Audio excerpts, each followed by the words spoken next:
what's up, everybody? Let me see here.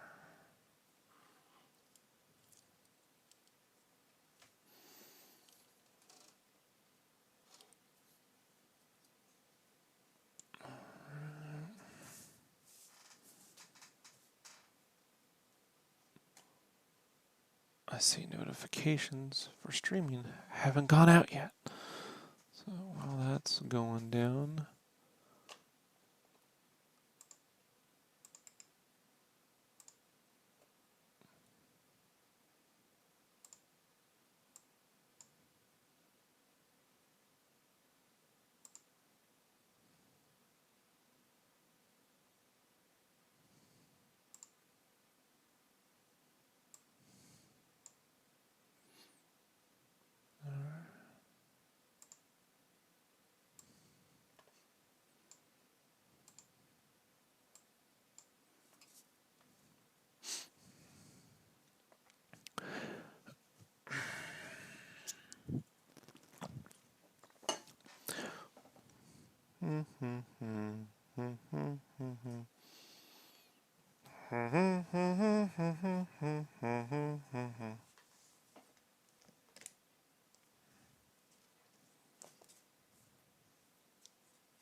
let's see here.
What up, dude?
Just depends on the deadlines.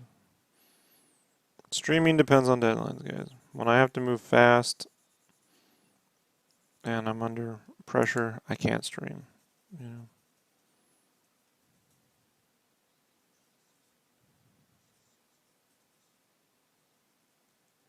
Doesn't have anything to do with whether I want to stream or I'm just not drawing, just too depressed or too bored. It's just literally, it's about like if I got time crunches, I gotta cut the streaming out because it slows things down.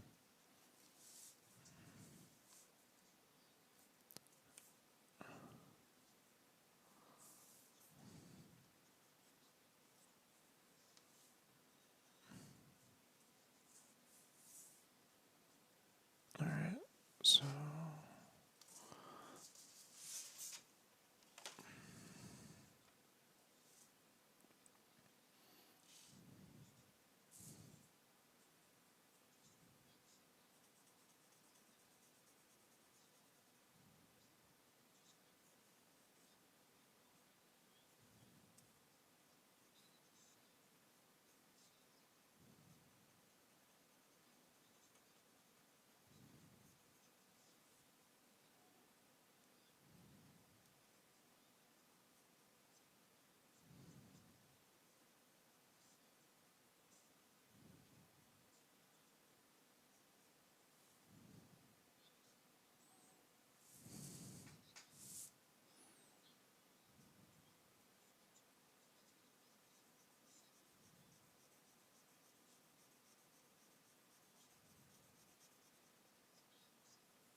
Yeah, it's absolutely.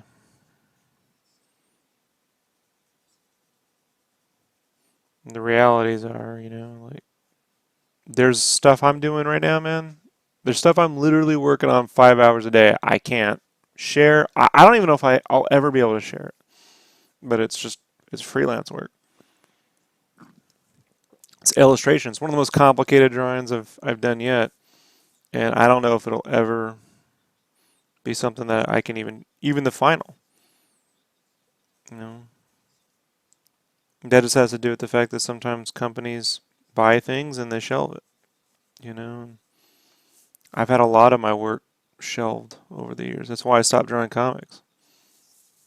As I was spending years drawing things that I couldn't show any steps. I couldn't do anything. Couldn't post pics. Couldn't do anything. And then they would shelve it. And I was like, I can't keep working like this. You know. And so it's like it gets old. You know.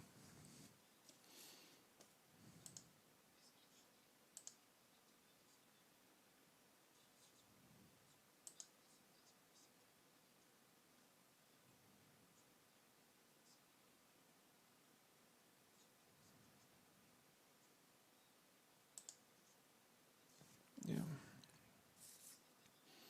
That's why people are like, why don't you do your own comics, man? Can you do your own comics? I'm like, guys,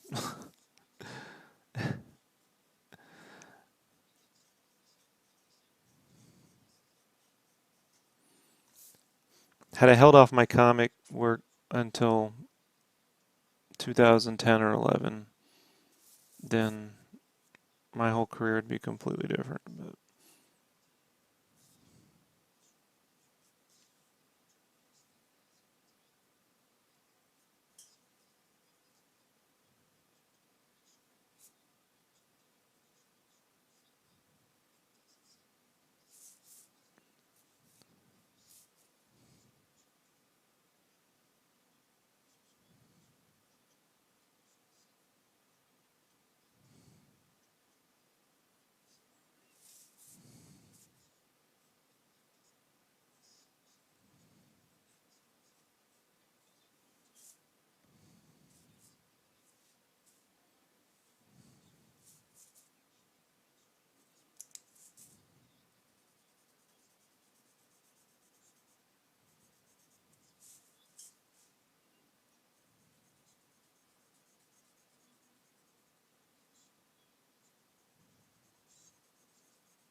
think it's still common. That many times? No. I just got some weird luck of the draw. You know. I mean, it's like that. I posted a Skylanders cover, on the DeviantArt a month or two ago that was for a cover that just was never released. Luckily, they don't care about me posting that, but again, there's 20 hours of my life for work that just didn't get published. And when I was working on it, I couldn't share any of the process or make any videos or do any kind of promotion. And then, like, what we paid you? I'm like, I don't know for what, guys. Like, it's not to get paid.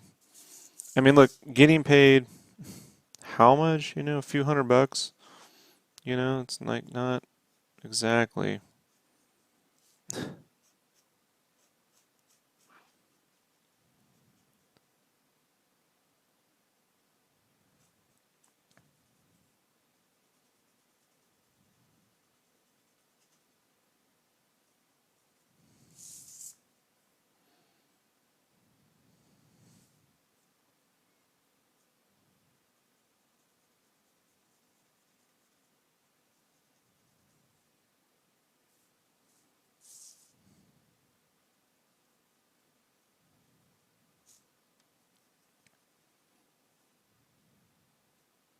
But unfinished projects don't get me new work.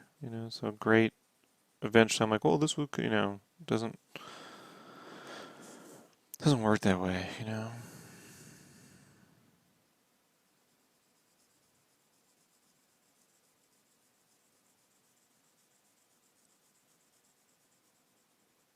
And when you start to have a history of it, they think, well, maybe it's this guy. I'm like, I had nothing to do with this shit. Yeah, well, that's why those official behind the scenes are really just carefully coordinated PRs, you know, pieces. They're not really behind the scenes.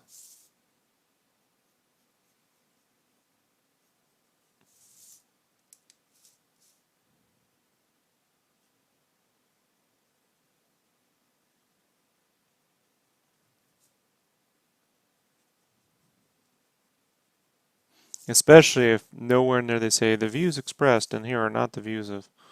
If you don't see that, then you gotta really know what you're seeing as a big, marketing video.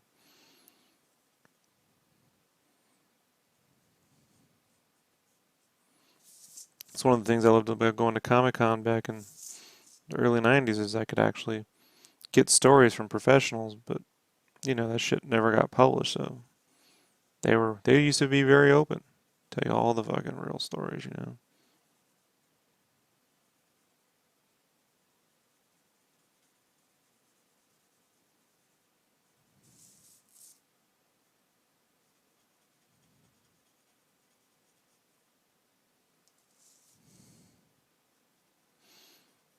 Like I knew all about Liefeld trying to poach all of Top Cow's talent when it happened.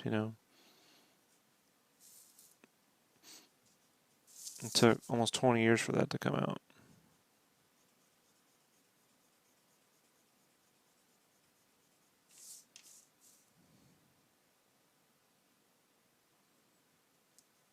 No, yeah, but I'm not gonna blame them. That's just every fucking every Pixar making of is too squeaky clean, bro. Every Pixar making of, every video game making of. Only one that is 100%, as close as you can get to the real fucking is the Double Fine adventure stuff. And because they were so honest, people were like, "Oh, the game's fucking failing. Oh, it's not gonna work." It's like, shut up, guys. This is just part. This is how it goes. You know, like this all the time.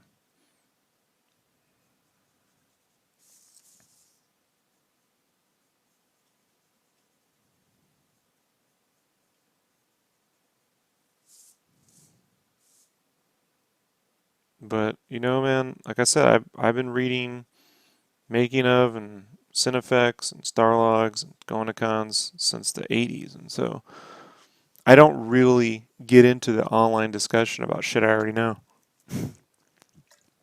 Some people are like, I think this video is too squeaky clean. I'm like, buy the Cinefex. You know, you're going to get more technical information in there anyway. But I don't want to read the magazine. I want the video. I'm like, well, then fucking, there you go. You know, go read the Force Awakens Cinefex issue. You're going to get a lot of technical challenges they came up with. The screenwriting would be interesting to be talk about, like how that went, but they'll never own up to that. So, not that Lucas gave a lot of interviews about that shit either. So, you know, he didn't sit around give around interviews about fucking midichlorians and the writing process for that nonsense. You know, so although the making of the Phantom Menace video showed the hurdles they had with technical challenges and maybe initial reactions to the film, there was a lot of shit in there that doesn't get posted, you know? There's always stuff, man. And I'm not a good teacher. I'm not going to go around, hey, see, here's how it works, and I'll make a video explaining to everyone how it works. Like, I really don't care. I figure the people that want to find that stuff out will seek that stuff out. And everyone else is just, now it's popular to talk about movies. When I was a kid, it was most of these people would sit around and be talking about Chicago Bulls. You know, they wouldn't give a shit.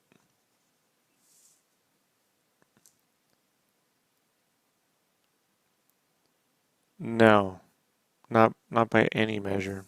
The Cinefex YouTube channel is a joke.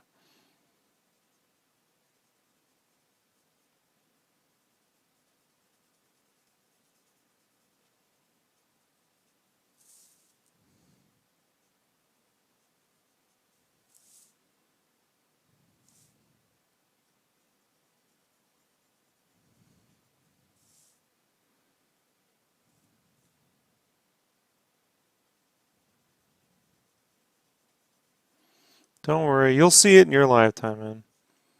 You know, eventually you'll get to the age where kids won't understand why people are sitting around playing video games and like watching them or spending money on them. There'll be some fucking thing that's super thing, you know, super kind of undercurrent now that you kind of know about, and they won't know shit about it, and they're gonna act like everything's fucking new. And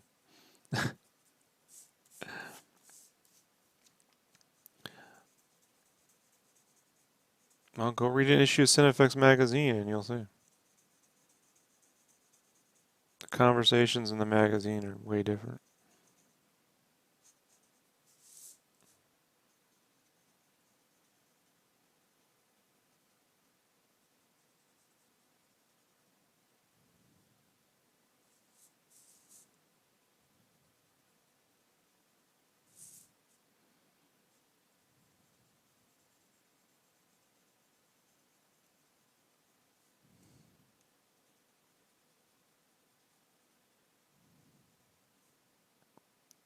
I didn't say they're bad dudes. I'm not getting into this. You don't read Cinefex, so you don't know, right? There you go.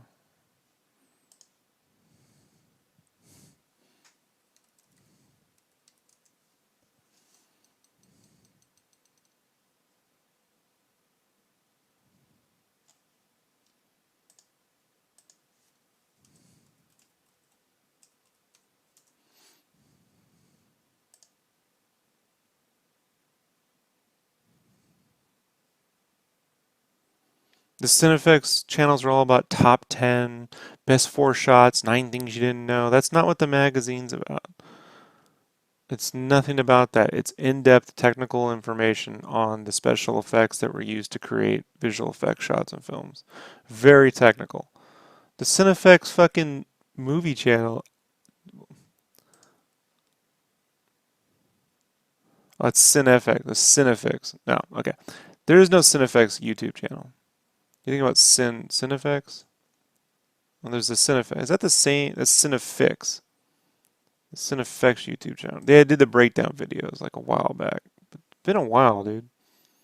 Man, I don't know. The fucking magazine's the thing to read. They don't have a YouTube channel. I think they do a couple videos every now and then. Yeah, it's about the end of it. Please don't get me started. I don't got time for this today. I gotta work. It's not cheap. It's an expensive industry magazine, but I buy them.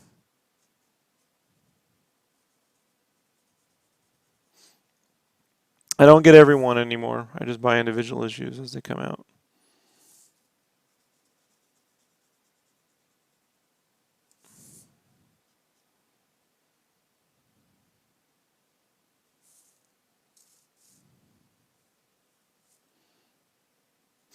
I didn't get much sleep last night, so I'm a little irritable.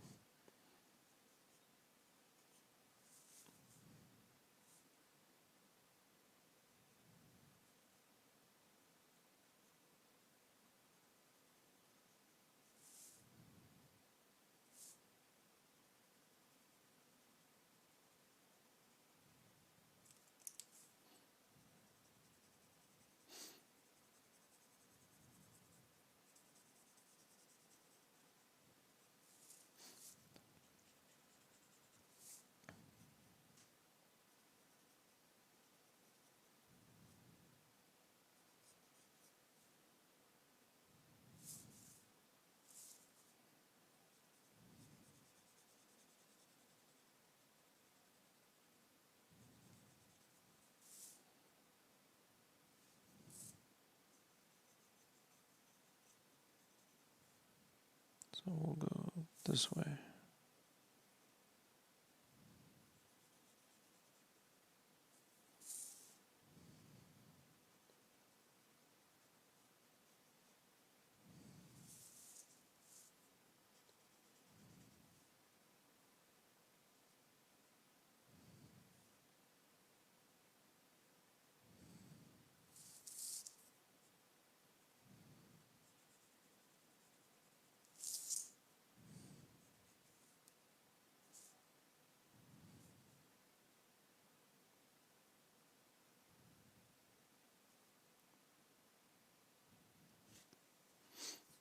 Yeah, they cover that stuff too. They do. I think they got a Game of Thrones issue.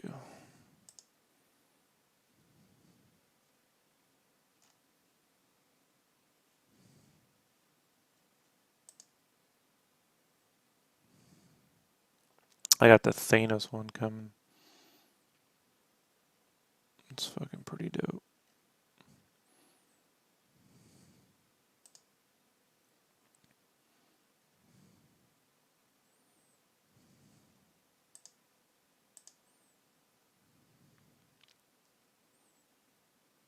Yeah, they did. Issue 157 is Game of Thrones right on the cover, so that's season 7. The Last Jedi and Game of Thrones. I might get that one. I don't have that one yet. And then they did. Yeah, they did one. They do one every season of Game of Thrones. So they did one on 137.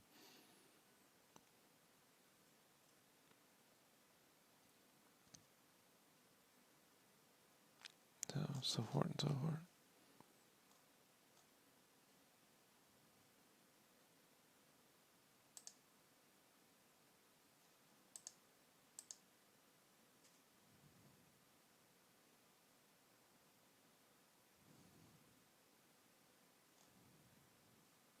They don't produce one every month. It's like every 3 months, I think they do. 3 or 4 months. I think every 3 months. So they do one like four issues a year, yeah.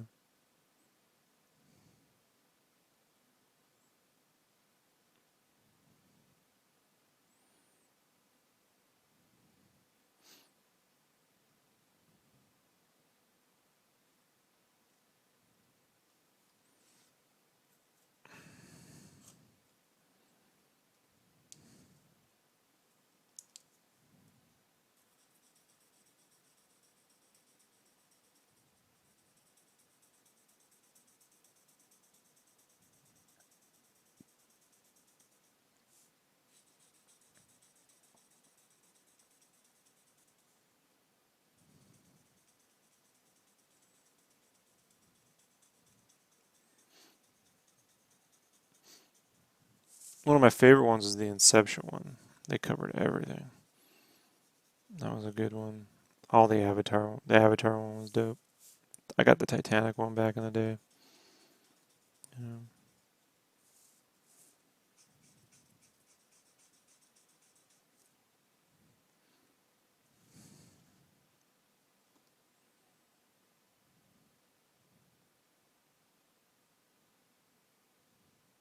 They really should cover more horror, though. It's not my thing, but there's so many horror films coming out on a budget. They really should cover some of that stuff more than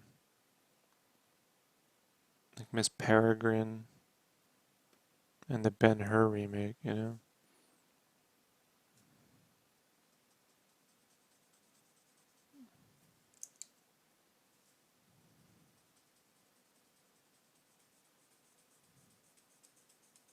But the magazine's sort of rooted in industrial light and magic. You know.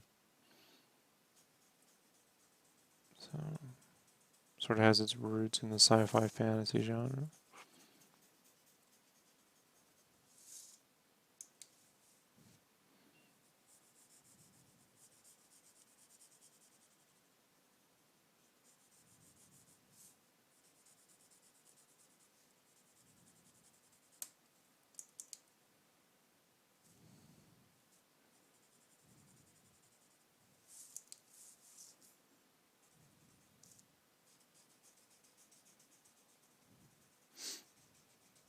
But these are in-depth articles, man. They'll be 20, 30 pages long. There's more conversation about this than in the actual making of books by far. You know, when it comes to like how they got sequences done. So I gotta grab. I just got the Avengers one, and then I think the next one they'll do. What's the next one?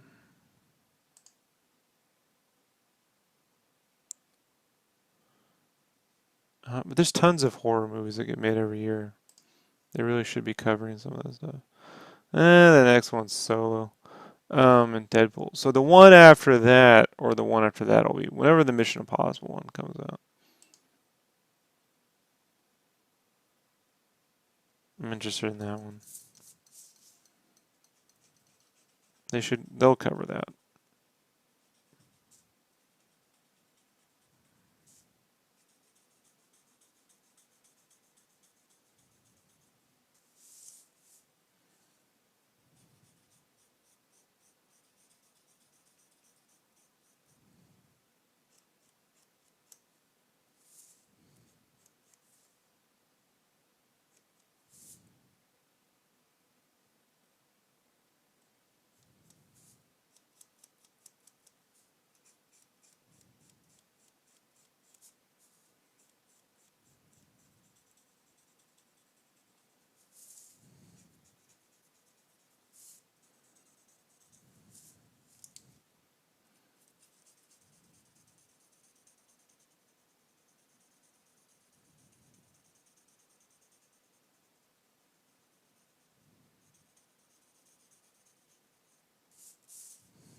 Yeah, but it's not just special effects; it's visual effects. So stunt works and like even like what it would take to make one of those Purge movies. Like, what's all that involved? You know, even if I'm not a fan of the series, like I do enjoy just how it got done.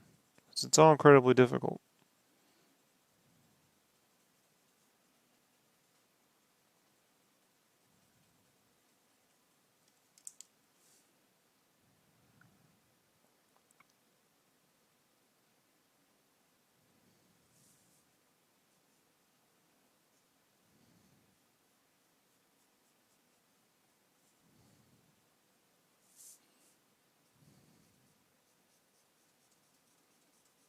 These days, I'm probably a little more interested in the practical effects side than the digital, you know?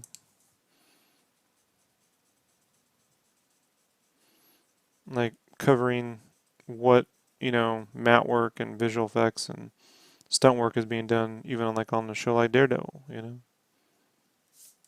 Because there's a lot of visual effects being done that you don't see. You don't go, oh, I didn't know that was, where the plates came from for background shots and all sorts of shit. So.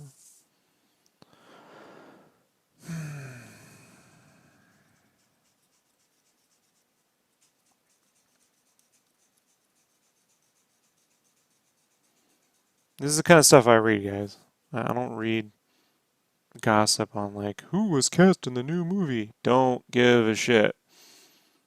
You know, I've seen great casting turn out in horrible films. I love Sam Jackson. I really don't give a fuck about him as Mace Windu. I just don't care. The character means nothing to me. I was excited when it was first announced, but just a nothing character. I don't think so, Dooku. I don't think so, Dooku. Quote unquote. Welcome to Star Wars. They're ruining Star Wars. I don't think so, Dooku. I should probably get that gif next time someone thinks that, you know, mediocre Star Wars films are something new.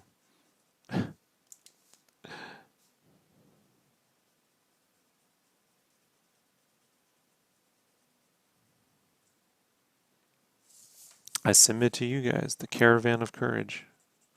If you haven't seen that, get back to me.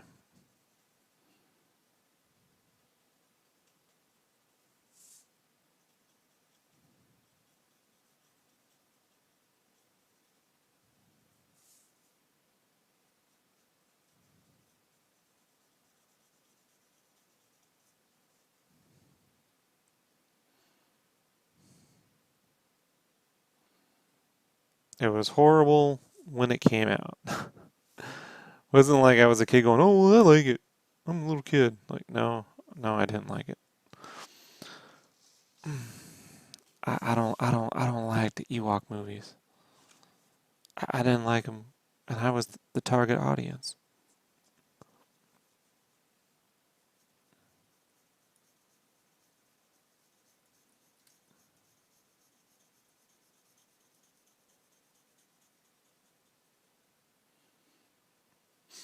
We disagree completely.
Hey, what's up, Maurice?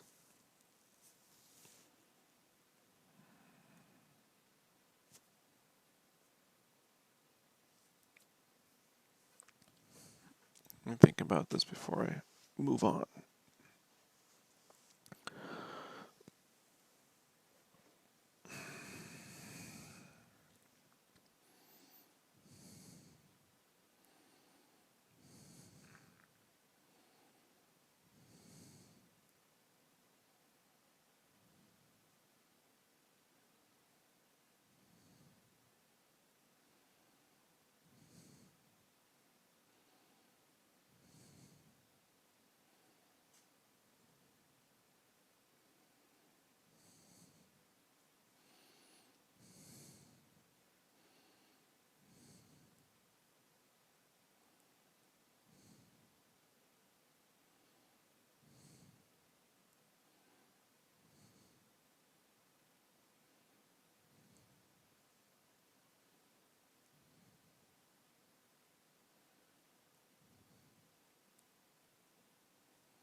How are you able to print this out the white border that creative?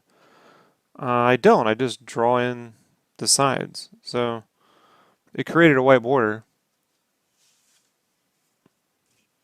See, it cut off right around here.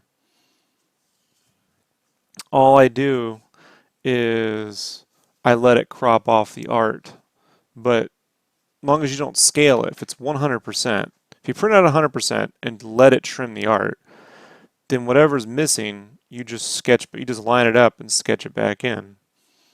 Doesn't take that long to do. But if you try to compensate for it, it won't line up.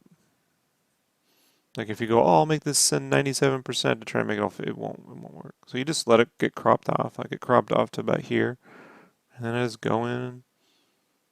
Once it's all drawn in, no one's gonna tell the difference, you know. And look, once they're on their wall, even if they didn't completely line up, you know, if these were all framed separately, you know, like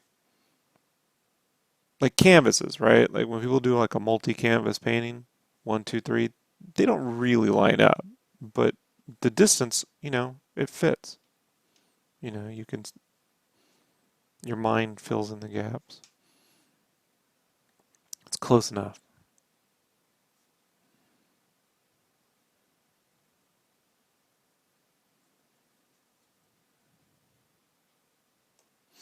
Yeah. Thanks, Crusher.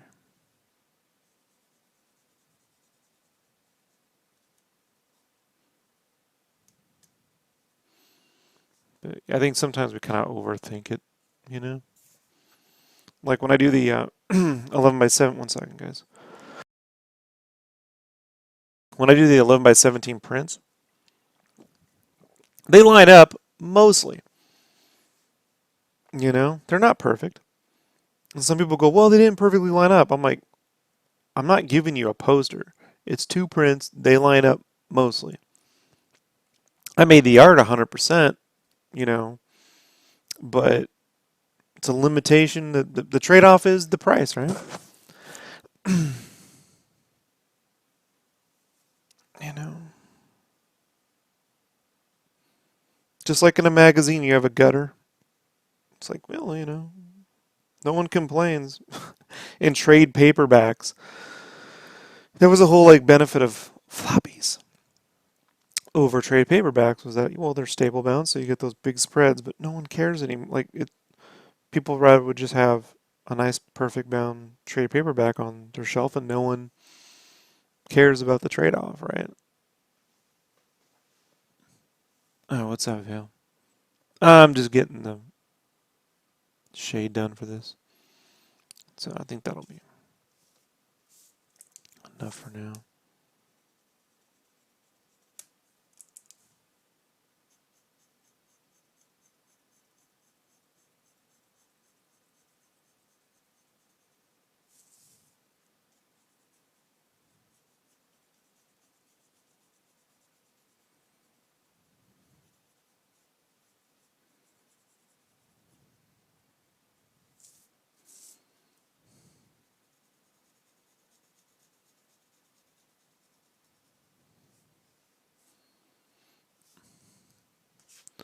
So now we got the third piece.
Do I think they'll be the adventure style?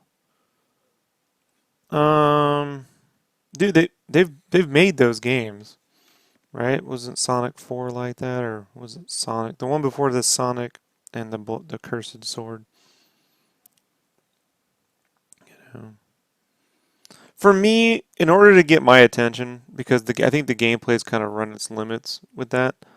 The Lost Levels was sort of like a push to that, right? Like an endless runner version of the adventure style. There's a demo someone made a couple years ago where it procedurally generates um, retro Sonic looking levels that you can run around in. And like I think using something like that as a hub world and then designing zones in between would be something that would be pretty awesome. Because it gives you this like endless way to run. But it was a pretty cool demo. I mean, it's not perfect. It was a tech demo someone made, but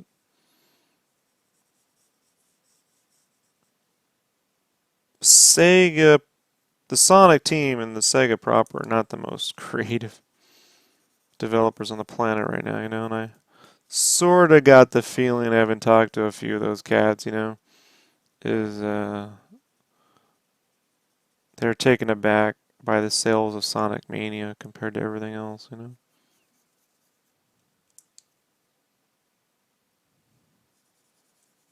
But Sonic still needs the speed and the open run-in world and everything.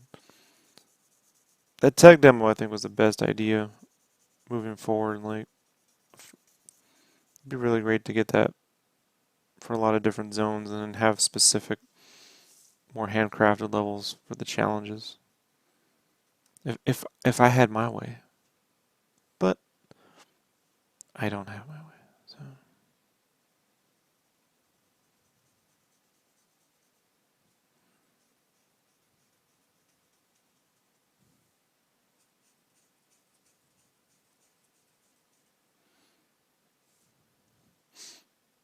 but no one's done a giant open world, procedurally generated 3D runner before, like that then mixes in handcrafted content for the hub world, you know?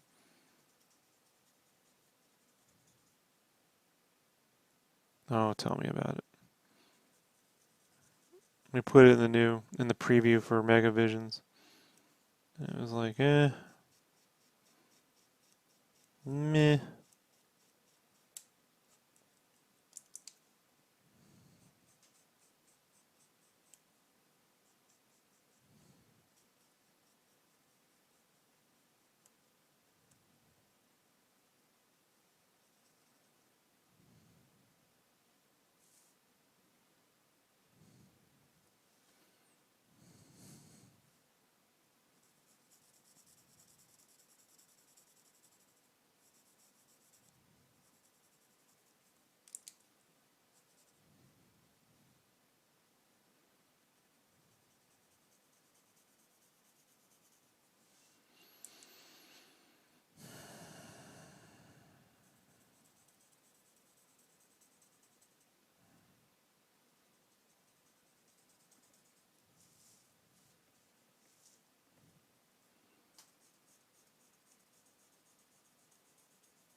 Ah, scheiße. This actually shouldn't go like that. Where is my super suit?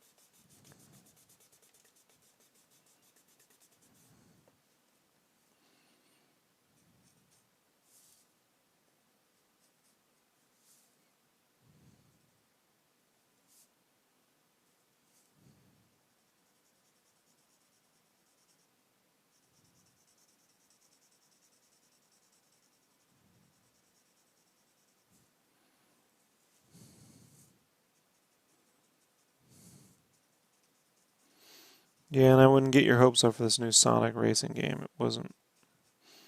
I played quite a bit of it at E3, and it wasn't that good, especially after Sonic transformed.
No, because they got a lot of love for the franchise, and Transformed was so good that people were just like, "Oh, we're gonna get more of that." They're very excited, you know. But it's just not that very good.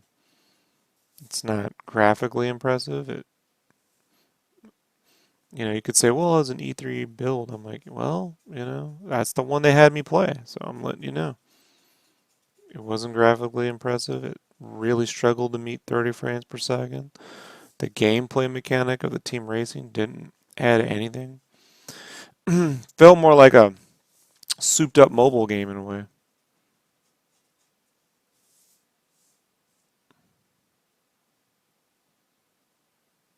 You know, uh,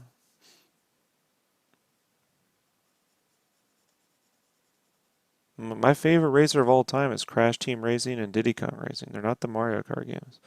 Although I love me Mario Kart 8 and Mario Kart 7 on the 3DS. Um, but I thought Sonic Transform Racing was better than Mario Kart Wii or Double Dash by far. But this is not that game. Sorry to say. You'll these people will find out, you know?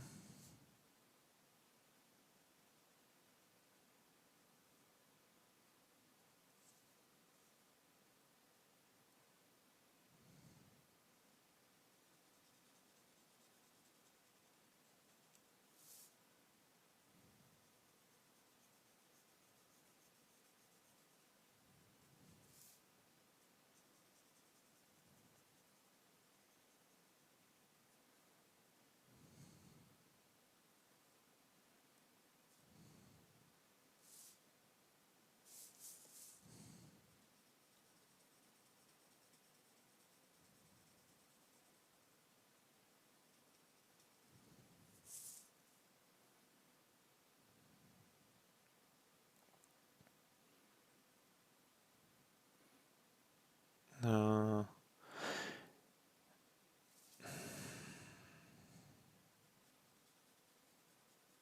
I really don't have a problem with emulation. But I would recommend, one second, guys.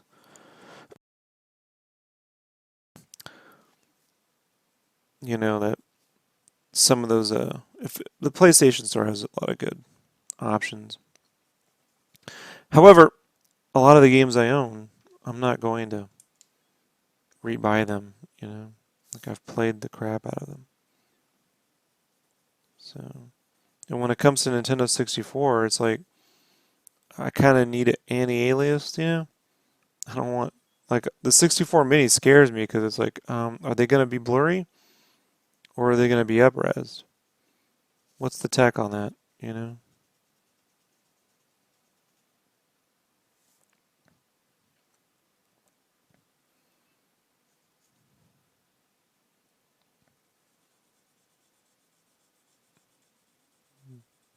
My problem though with emulation is that it just doesn't give you the same. Like when you really know the game, you're gonna be like, okay, this is not exactly the game I played. Someday you'll experience it, you know. When a whole group of kids only know PlayStation 2 games or PlayStation 3 games because of emulation, you're like, that actually isn't.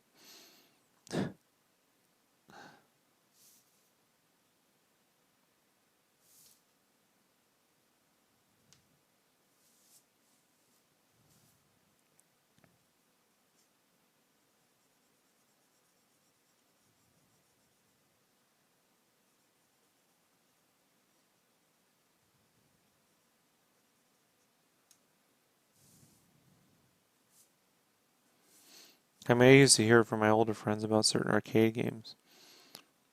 I mean, I grew up in the arcades in the 80s, but I didn't really have that big of an attention to the detail. The only one I really fucking knew was the Star Wars arcade game. Like I played that so many times that any port that went to Commodore 64 or DOS, you know, or even the MAME ROM, I was like, well, this is not right.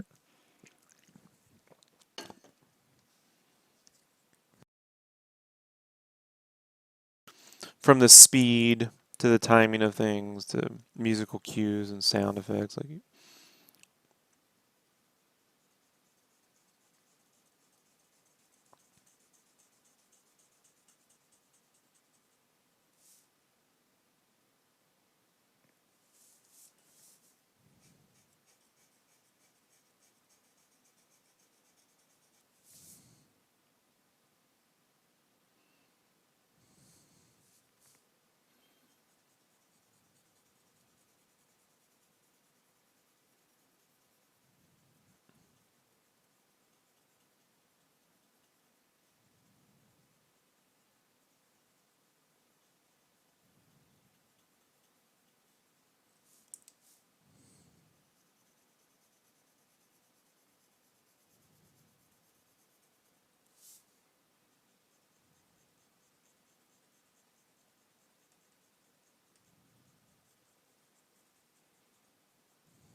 Didn't want to come out for this. No, that's Super Star Wars. The arcade game was a Vectrex, sort of pseudo 3D on rails title. That never came out on Super Nintendo. You're thinking of Super Star Wars.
Play console games with a keyboard, Armando.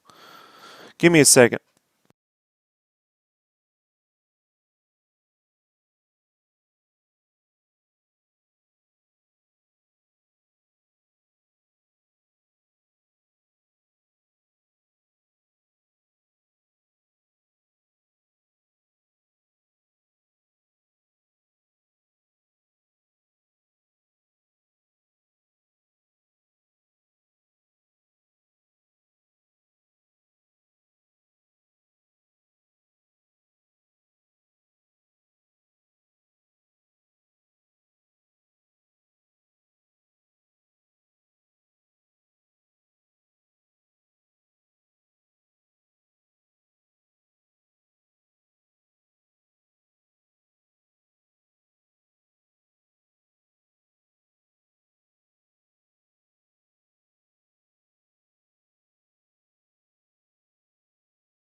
No, my wife came home for lunch.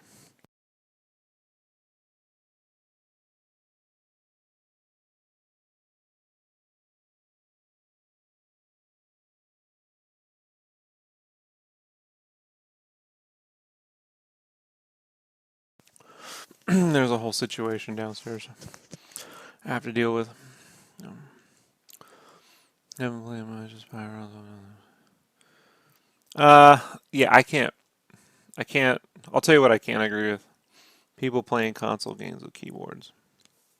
Get a wired 360 controller at the very least. But the dude does not abide.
Even then, Medal of Honor, because the what do you call it?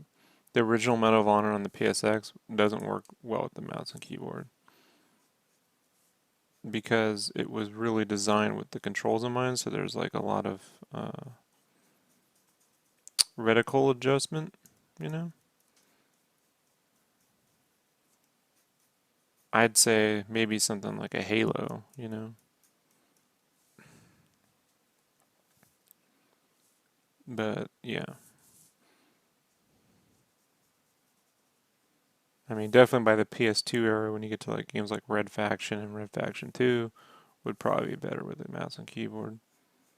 But racing games, no. Role playing games, no. Adventure games, hell no.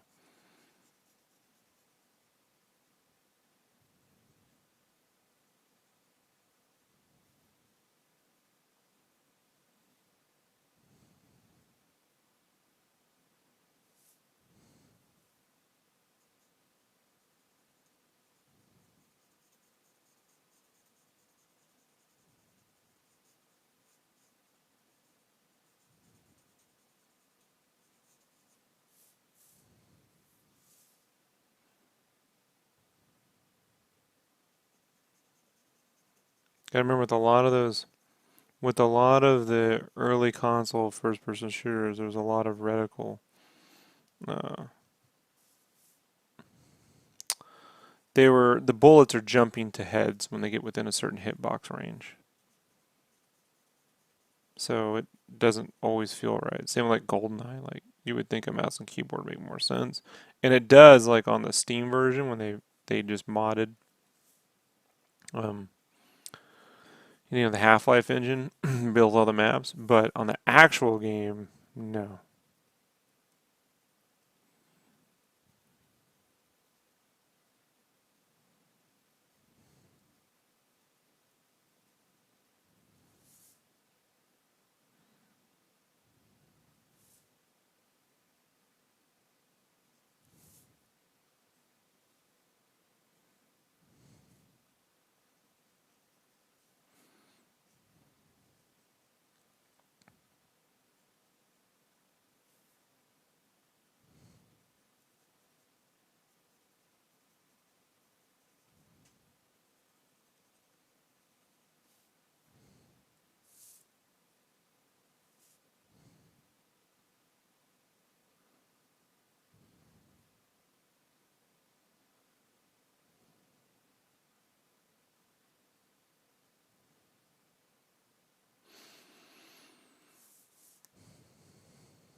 I would hate to play Vagrant Story with a keyboard. Jumping flash. Can't do it. Alright. No, it's just the games were designed for specific controllers. It's not a matter of taste, it's what they were designed to do. Which means back, they were play tested a million times with the controls in mind, with D-pads, with buttons. You can acclimate yourself to it and be like, well, it feels fine to me, but that it's not how it was designed to be played.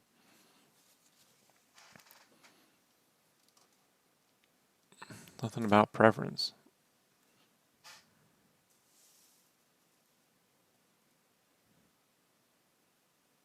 It's one of the reasons why you can't just shove analog controls into a layer.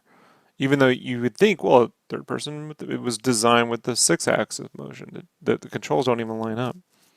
This is why when they come up with those like mouse and keyboard controllers that you could plug into your PlayStation and it doesn't work. Like it doesn't. They're a real fucking pain in the ass to make work. All right, so we're all done with the red. It's hard to get a sense here, folks, of how it's too big for the camera. But yeah, you can see. So this is 12 inches by 9, 18, 27. 27? 9 times 3 is 27. 12 by 27. It's pretty good. All right, everybody. I got to go do freelance. I'll be back on tonight to work on the Darksiders piece. Tomorrow we will start coloring Sonic with color pencil. So, there we go. And we'll see how fucking long that takes. That's how it works, folks. Hey, if you haven't added me already on Instagram TV, I set up a Sketchcraft channel. I'll be putting all 60-second podcasts. I'll probably be putting some longer, extended little design note ideas and stuff in there too, since they support it to like 15 minutes or something. So, Sketchcraft on the Instagram TV channel. So I'll probably be putting more just random thoughts about these pieces and what I'm trying to do and things like that don't fit into 60 seconds, but I like the 60-second podcast format, so I'll be keeping that. So, all right, everybody. That's it. And please like these videos, folks. If you like hanging out with me, please like the videos. Leave a comment, even if it's just cool, because it really helps, apparently, with the fucking YouTube stuff. So, appreciate it, guys. It's how you can support me in any small free way, you know, like the videos and leave a comment, and that helps. Thank you so much. I'll be back on tonight with Darksiders. Peace, everybody.